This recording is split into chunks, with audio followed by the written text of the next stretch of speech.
Muito bem, gente. Com muito prazer que nós estamos aqui de novo. Eu queria falar com você hoje, lembrar, né, de alguns animais, principalmente da minha infância, né? Deixa eu levantar aqui um pouquinho.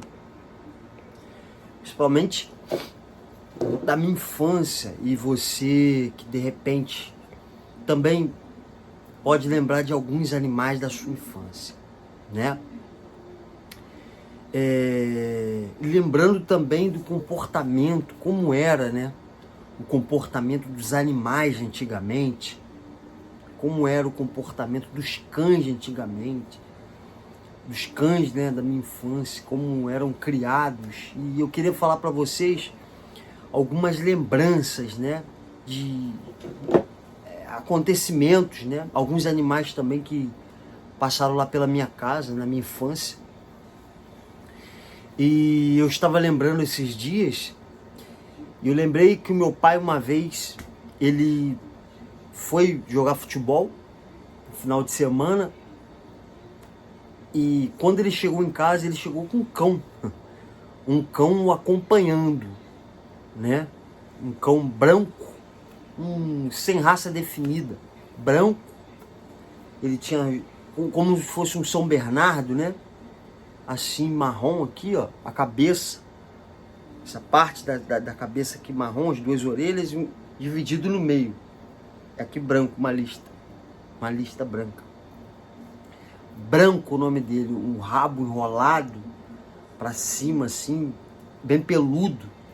O pelo dele era um pouco comprido, nem tanto, mas o rabo era bem peludo. O branco. E eu gostei, né? Eu adorava cachorro, sempre tive esse fascínio por cães. E eu fiquei feliz, né? Isso foi na minha adolescência, né? E eu lembro que esse animal, pessoal, o branco, ele era... primeiro dia meu pai foi lá, comprou uma comidinha, deu para ele.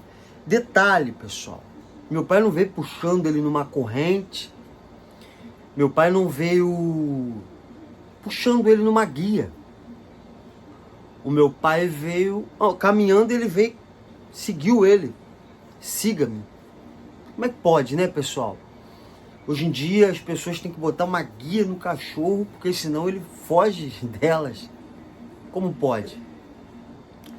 E eu lembro que meu pai veio dessa forma. Eu achei interessante, falou, um cachorro. Falei pra ele, esse cachorro veio andando atrás de mim, eu chamei ele, gostei dele, vou deixar ele aqui. Nossa casa não tinha muro, né? Eu morava numa comunidade, mini comunidade, né? Que era mais quintal só de parentes. E não eram murados.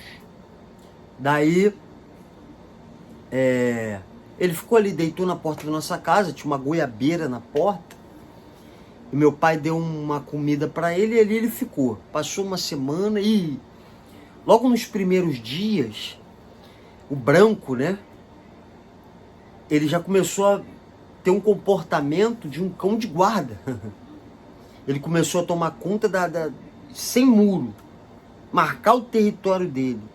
Ele sabia exatamente onde terminava o nosso quintal e começava o do vizinho. Ele não passava para frente da casa do vizinho.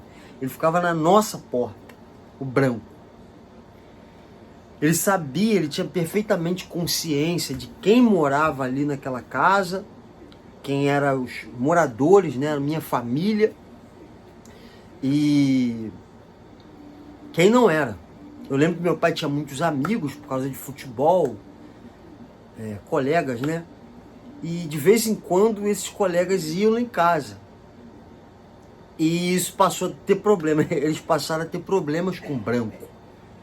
O branco, ele passou a atacar esses colegas do meu pai.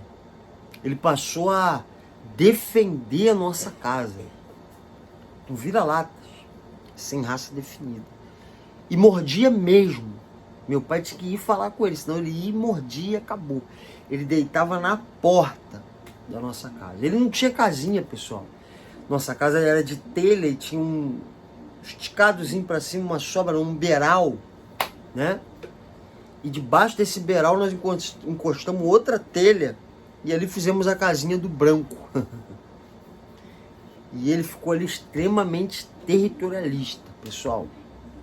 Foi até na época do Book, agora que eu tô lembrando, né, do Rottweiler. Eu tinha um Rottweiler, então eu fiquei com o Rottweiler, o Buck, e fiquei com o branco. E eu não entendia por que o meu Rottweiler ficava preso e era manso. O Rottweiler era uma criança. E o branco, ele era um cão de guarda, um vira-latas, sem raça definida. Você está entendendo, pessoal? Como às vezes não é a aparência do cão, às vezes não é a raça propriamente dito. E ficou assim. O Buck aceitava qualquer um, mas tinha agressividade quando preso com outros animais. E o branco era o cão de guarda da nossa casa, um animal sem raça definida, um vira-latas. Mas muito bacana isso, eu achava isso muito interessante. Então, queria dividir com você também essa história, né, do branco. E acabou que o branco ficou um tempo com a gente, uns 2 anos mais ou menos. Mas ele ficou doente, eu não lembro muito bem o que foi, ele ficou doente e ele morreu. Eu fiquei muito triste com a morte daquele cachorro. E ficamos só com o Buck, o Rottweiler. E ele era de canil, né? O Rottweiler, o Buck, veio de um canil. Eu acredito que ele foi descartado, né, por o seu temperamento zero. Eu acho que se de repente desse uma atiçada nele, fizesse um trabalhinho, mas a gente não tinha essa maldade, não tinha nada. Na época não tinha nada disso, pessoal. Década de 90, 80 passando para 90, 89, 90. Não, minto, isso já era 94, 95, por aí. Agora que eu tô lembrando. Então era isso que acontecia. Então eu queria dividir hoje para vocês, com vocês, né, a história do branco. E eu vou fazer alguns vídeos para lembrar de outros cães, né? De repente você pode deixar aí no comentário também qual é o cão que você lembra, né? Qual é o cão que você lembra que também, né, foi um bom cão de guarda, foi um bom cão de companhia, não é verdade? Mas eu tenho muita boa recordação do branco. Ele tomava conta, ele não deixava ninguém se aproximar. E a gente comprou uma correntinha também, às vezes prendia ele. Se passasse sem muro, se passasse do limite ali do quintal do vizinho para o nosso, o branco pegava e mordia mesmo. E não recuava não, ele ia para cima e mordia, pessoal. Então isso aí, então eu acredito que as coisas não estão muito ligadas à raça propriamente dito, não estão ligadas à aparência do cachorro, mas o temperamento, né?